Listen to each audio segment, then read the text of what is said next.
All right. Hey, thank y'all for tuning in today. I'm so excited to keep on through Matthew. We're going to be in chapter 14 today. If you want to follow along, I'm Jake, the youth pastor here at Ignite, and I'm excited to jump in.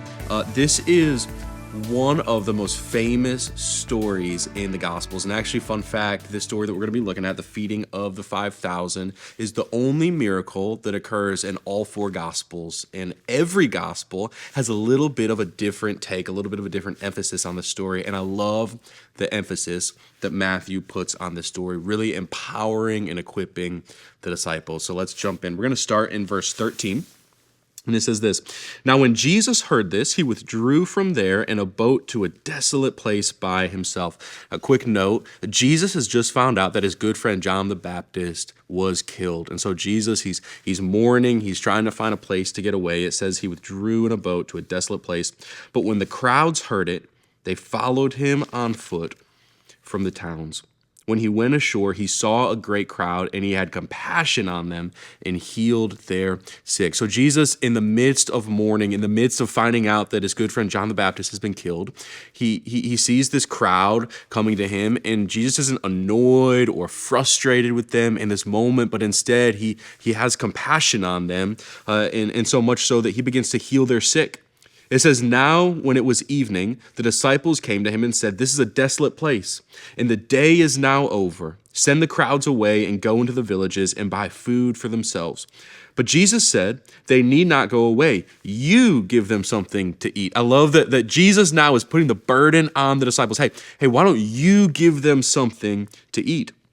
The disciples, they said to Jesus, "We have only 5 loaves here and 2 fish." And so just an important note, like the disciples in this moment, they're recognizing their insufficiency. Jesus, we're not able to fix this problem. We don't have what it takes. And I think there's a beautiful kind of layout for salvation and what our walk with Christ should look like. And it starts with us realizing that we're insufficient, that we don't have what it takes to save ourselves, in the same way the disciples realized they didn't have what it takes to do what Jesus was asking them to do. And so Jesus said to them, "Bring them here to me. Bring me the 5 loaves and the 2 fish." Jesus invites the disciples to himself, and we're going to see that he is going to fix the problem. He is going to meet their needs where they are insufficient. And Jesus does the same for you and I. When we're insufficient, when we are inadequate, Jesus, he is sufficient for us. He meets all of our needs. And so they bring the loaves and the fish to him. It says, "Then Jesus ordered the crowds to sit down on the grass, and taking the 5 loaves and the 2 fish, he looked up to heaven and he said a blessing. Then he broke the loaves and gave them to the disciples, and the disciples gave them to the crowds."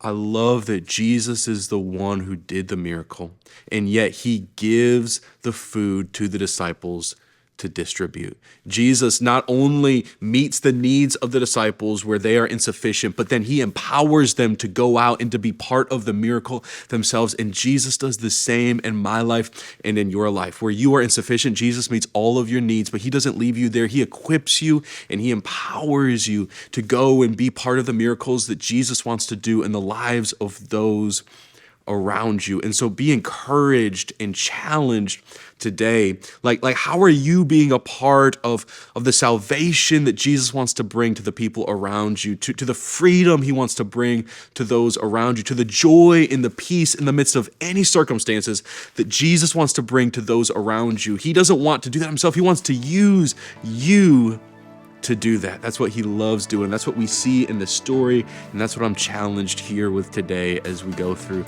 Matthew 14. Hope you'll have an awesome day, and I love spending this time with you.